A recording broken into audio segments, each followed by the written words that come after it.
right, well, welcome everyone. This is the regular meeting of the Local Alcohol and Drug Planning Committee. My name is Eric Geyer. I chair this meeting, and I also am the director of Jackson County Community Justice. We're going to have three separate presentations today. The first one is going to be from Pathfinders. The second one will be from the Oregon Health Authority about 110 implementation. And then the third one will be from Prime Peer through HIV Alliance. So the Pathfinder project began from some of the work that was done through a community group called the Breakfast Club. It was originally called the Directors Table. They self-named themselves the Breakfast Club. Justin Hahn was instrumental in the leadership around that and bringing on this idea that if we had people with lived experience ingrained in the work at parole and probation, it would be a different experience for those people who are on supervision, leading to more likely connections to treatment, a different interface, less trauma, and really kind of that piece that would be so effective at engaging the people that are served through community justice. And so we're very lucky that they are here in our community, and I'm going to kick it over to Leticia Longoria Navarra and have her talk about that program. But thank you all for joining us. Yes, thank you so much for having us. Hello, everyone. Like Eric said, my name is Leticia. I'm the executive director for the Pathfinder Network. We have programs across the state and just really excited to be expanding to Jackson County to do some really important partnership, obviously create a great impact and partner with some of all of you. I'm also going to introduce two of my colleagues that are here with me today. So Dustin, do you want to introduce yourself, please? Sure. My name is Dustin Furtado. I'm the peer support manager here in Jackson County.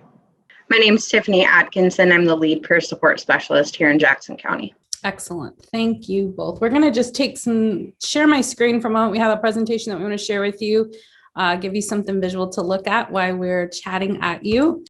So we want to share with you about a new program available to really complement and support a lot of the work amazing work that's already being done in the community. So the program is a collaboration with Jackson County Community Justice and the Pathfinder Network. The program's name is the Resilience and Recovery Project. Just two core fundamental things that we're looking to really build and reinforce, enhance in people's lives and really in the life of the community. So it is a peer support program. We wanted to just briefly talk about our belief or the spirit of how we do peer support work, how we see your peer support work, and really see it as just a range of different activities, interactions, supports that happen between someone with lived experience and someone who is either considering change or trying to make change in their life. Some of the strongest parts about this relationship is that connection and the hope that is shared. We also just see that peer support role as just a unique, really important role that exists outside of some of the other professional relationships that people come into contact with. So just a really unique level of acceptance, understanding, validation, and again, just really leaning into sharing messages and experiences of hope. And by sharing, their own lived experience, they're able to be practical guides, help them develop their own self-directed goals, create strategies for their own empowerment, for self-empowerment, identify concrete steps, take steps, access resources, navigate barriers. Really what we're hoping is that people are able to begin and continue a journey towards a self-determined life. So what are some of the core things that we see, again, as a spirit and really are infused within our program is inspiring hope that people can and do recover, walking alongside people on their journey, whatever that might mean, depending on that person's recovery journey or that person's needs and strengths, dispelling myths that might be out there, breaking down barriers that exist for people, information, tools, resources, their experience with navigating those themselves, and just being a support in that process of identifying a roadmap, navigating the roadmap, evaluating it, changing it, shifting it, and really collaborating with other partners across the system to support that journey, to mitigate barriers, help people work through challenges they're having. And then sometimes when we're able to do the work in the longer term, looking at fostering longer term goals that really go beyond just reducing symptoms or really, yeah, just moving beyond that, but really encompassing things like self-actualization, civic engagement, community engagement, holistic wellness. And so we just wanted to spend a few moments talking about how we see the work and really how it shows up in our program. So our goal ultimately is to walk along justice-involved individuals to build individual, social, and community resources that are going to promote not only long-term resilience, but also recovery, things like successful completion of supervision, which is an important thing for someone to experience, success in their goals, and ultimately successful reintegration. And that looks very different for different people. And so being able to navigate, again, walking alongside someone and whatever that looks like for them. We engage folks with professional peer supports who have lived experience, but also coupled with really great training, support, and supervision, and try to work from a place of collaboration where we're able to identify the personalized or individualized support that person needs, whether it's in the moment, whether it's longer term, whether it's for a month, whatever it might be for that person on where they're at. And really try to come from a place of strength, leveraging resilience and strength, progress and goals that have been made. And we try to provide different levels of support, like I said, depending on the person's need, and really do that through both individual supports and group-based supports. And Dustin's going to talk to us a little bit about what some of those group supports look like. So the project itself, when we get down to the details, we provide wraparound peer support and service navigation. So these are folks that are carrying caseloads and really navigating alongside people to, address supervision goals that they've set, personal goals, recovery goals, whatever it might be for that person, navigating barriers, accessing resources. We also have drop-in support available at Jackson County Community Justice, as well as the Transition Center. So we have part-time and full-time staff that are available at both sites to just really be able to, address whatever is coming up when people are popping in and that drop-in capacity. We also try to provide support through things like basic needs assistance that folks are not able to access through other agencies or through the resource center, and then really try to use incentives to support behavioral progress and folks reaching goals that they've set. We also provide a variety of different cognitive behavioral group interventions. We'll talk a little bit about those later. Both kind of general cognitive interventions and then some trauma coping skill interventions. One of the core components of the program is an individual developing a resilience and recovery action plan, which is their goals, right? What they're wanting to accomplish, what they want their experience with supervision to be like or treatment to be like. And then we're also providing support groups, weekly support groups, as well as kind of special topic workshops. There might be information that we want to share with a number of people.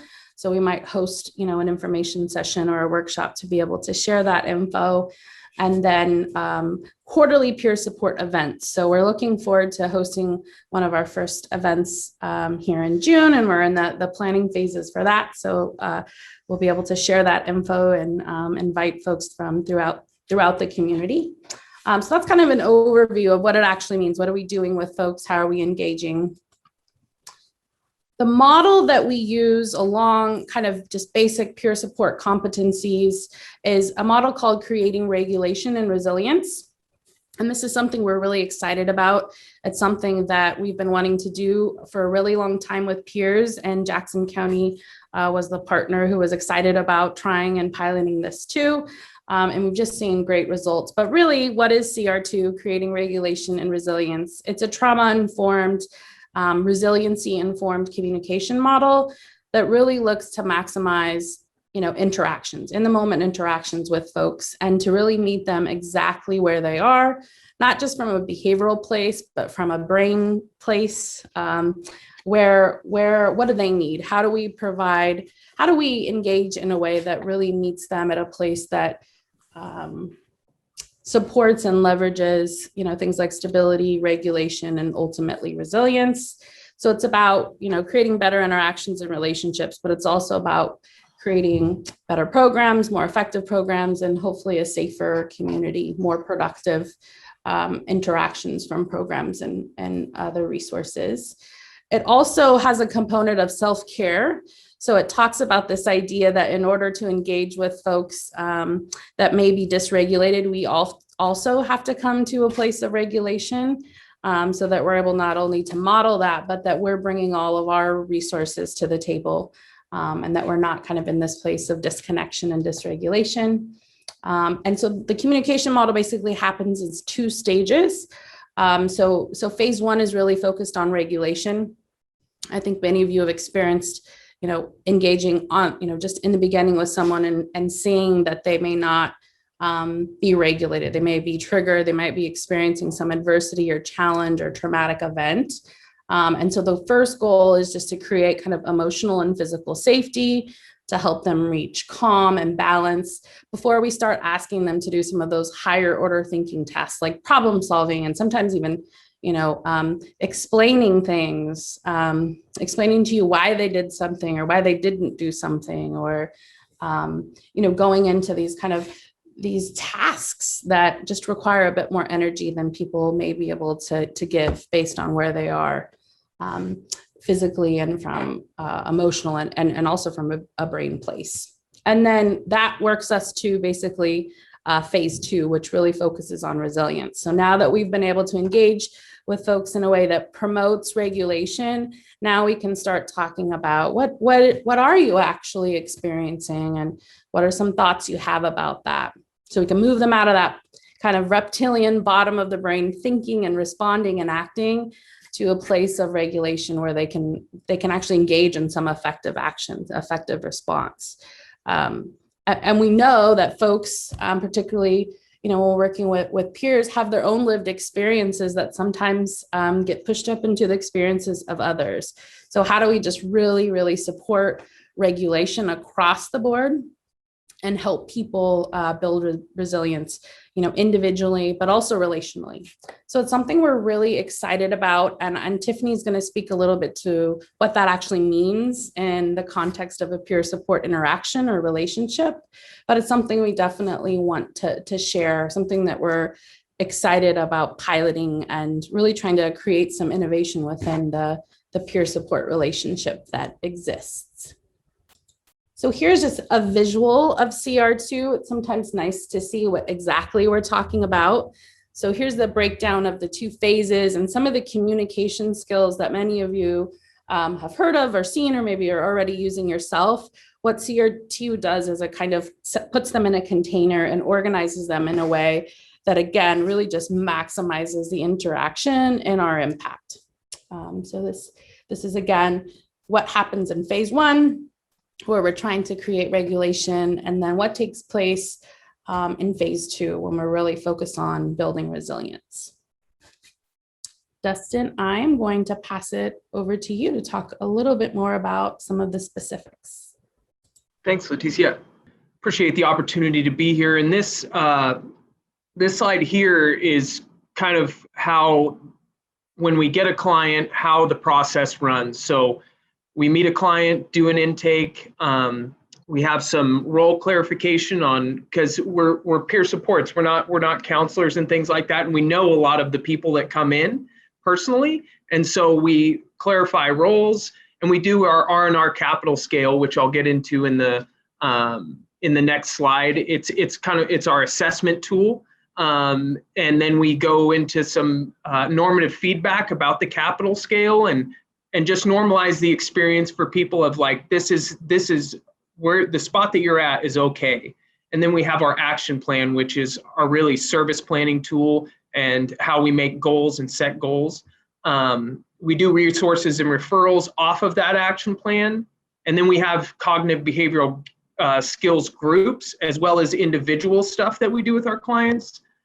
We use behavioral practices and incentives is a really big part of the R&R project, is incentivizing positive change in people. And then we collaborate together and we document all our interactions so we can continue to track what's going on, track the numbers, and see where we can improve in our program, as well as to track progress as people are moving along. Then we review our progress, which we'll show you our little review sheet that we have as well. We review progress with the clients at certain times in the process. And then we assess the impact and see if people need to stay in the program for a while, or if we can move them along. And it's not a canned thing. R&R project isn't a canned thing where, 90 days, you're out. That's all we have.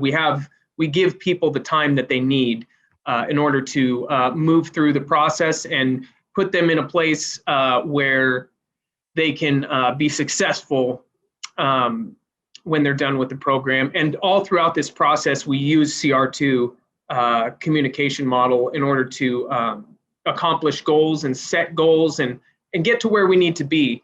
Like Leticia talked about, it's a beautiful model. I've been, Tiffany and I and Leticia have all been trained as trainers in this, and it's something that we really believe in at the Pathfinder Network. It's switching. Okay, so this is our resilience and recovery capital scale, and our action, a little piece of our action plan. But the capital scale, like I said, is really our assessment tool. So we have the clients go rate themselves on some questions on a scale of 0 to 4 to try to find out their resilience. We find that people that are just as involved have a lot of resilience, have built a lot of resilience through their life experiences and things that have happened to them.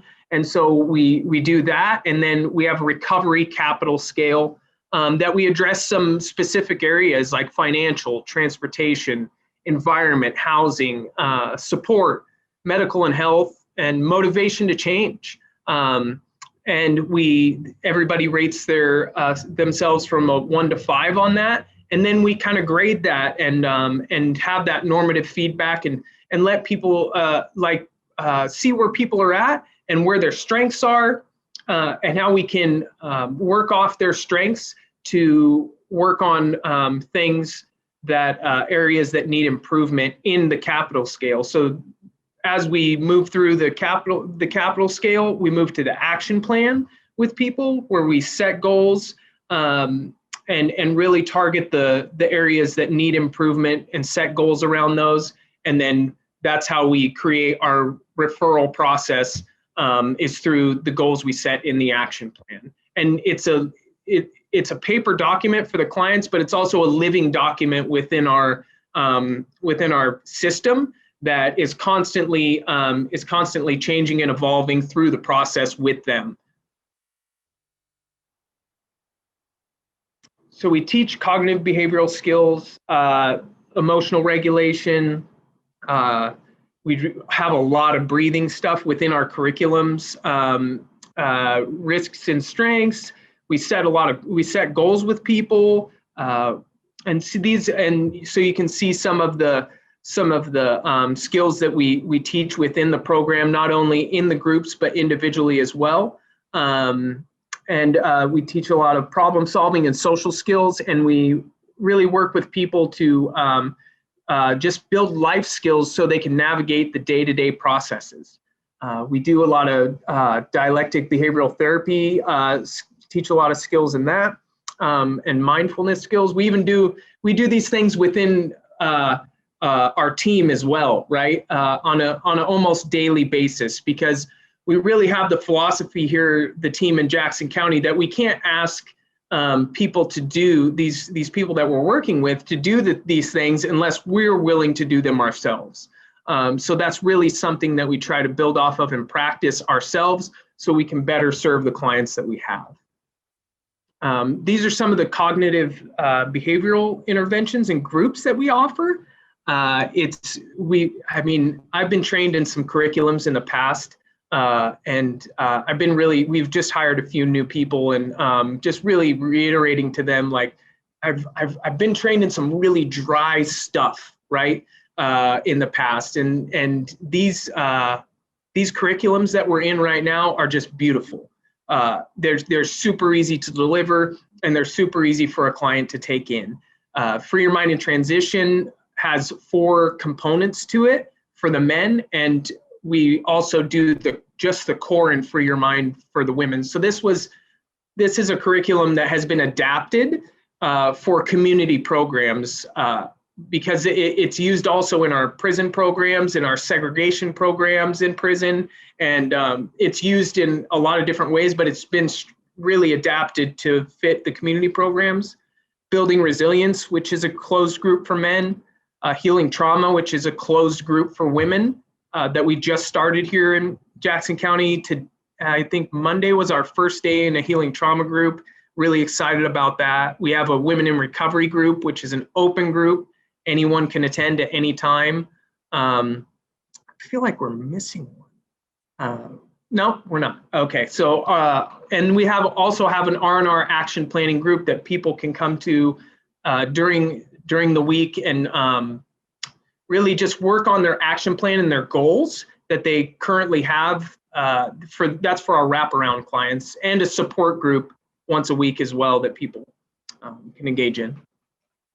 So this is our part of our amazing team. We have 4 full-time peer support specialists that carry caseloads of 15 each, and that's ever, always moving and changing. And it was crazy here in Jackson County. Within the first 2.5 weeks, I think all the caseloads were full. Really working really great and collaboratively with parole and probation. It's been this really amazing process that's went far beyond anything we ever thought. We also have up to 8. We're not quite at our quota of 8 part-time peers who really facilitate groups and provide drop-in services, hang out in the lobby of parole and probation, and really help people navigate, and just have somebody to talk to that's navigated the process of probation and successfully completed it, as well as out at the transition center. We're doing male and female based groups out, gender responsive groups out there right now. And also going into the dorms, like the first 2 weeks that we were at the transition center, we just went into the dorms and just had conversations with people, built relationships with people. And the people out at the transition center are super engaged in these groups right now, and we're super excited about it. So, and then I'm going to turn it over to Tiffany, who's going to talk about some of the real life application of this stuff that Leticia and I have been talking about. Thank you, Dustin. So I think, one of the most important things for me to be able to communicate is that we really have this unique opportunity within the Pathfinder Network and in our peer support role. We're a peer-run program, and we really get to meet people where they're at. We have this amazing relationship that we're working on with community justice, and they're just so supportive, and in them being supportive to us, we're enabled to be supportive to our peers. A lot of the times for people getting enrolled in services, they're iffy, they're not sure, they're not trusting, they've had some bad experiences. And so we really get to take the time to develop relationships with them, to build trust, and to help them build the skills that they want to be successful. I think that it's really easy for us to say what we think people need. But in this program, we get to support autonomy and really ask them, what do you think you need? What do you want to do? What kind of goals do you want to set?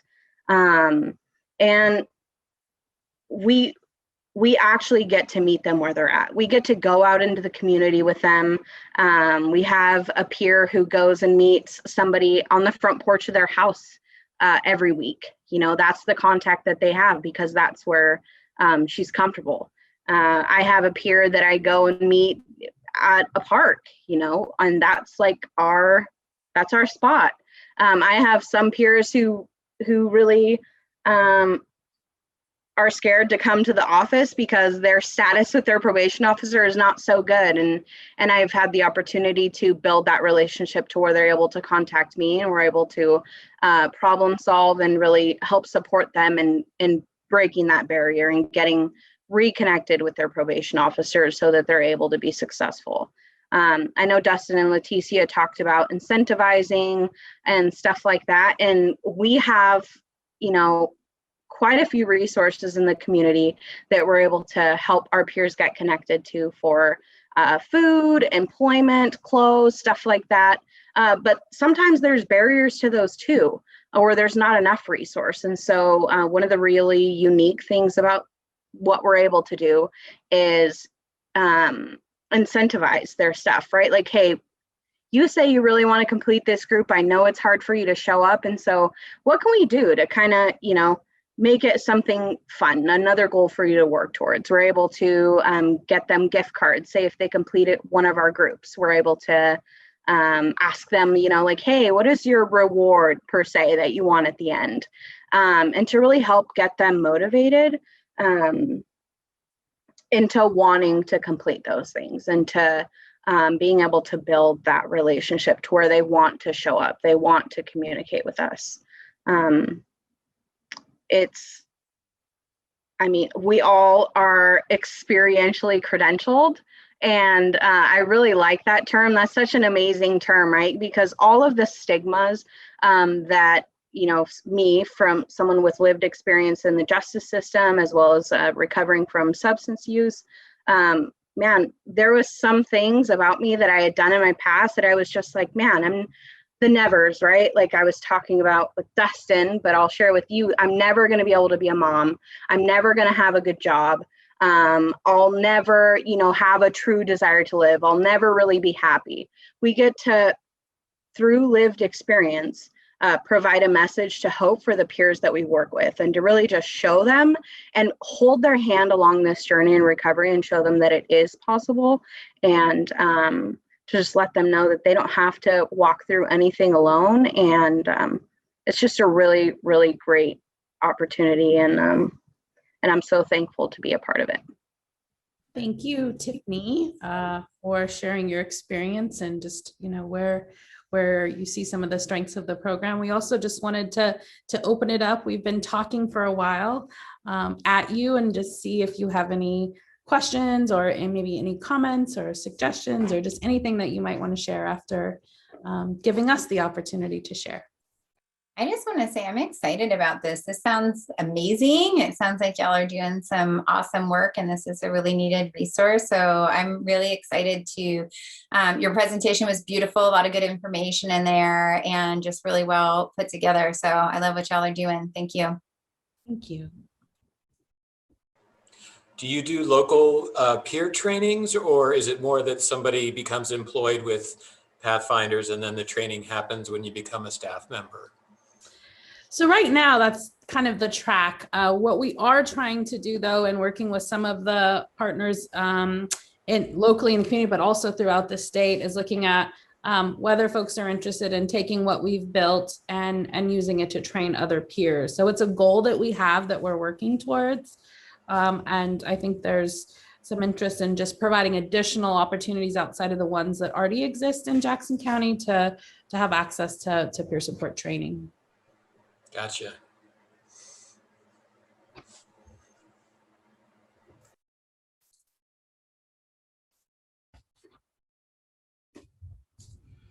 Well, I want to thank you guys so much for being willing to come and present. I'm also extremely excited. I mean, we're a criminal justice agency, and I think within 5 seconds of entering our building, or maybe even earlier, a person is making up their mind of whether or not, does this place get me, or is this place out to get me? And I think when we have people with lived experience there to engage them and walk with them and help them through this journey, we definitely are getting closer to being able to understand the needs that people present us with and be able to meet those needs. So it's really exciting to me, and I'm grateful for your guys' work.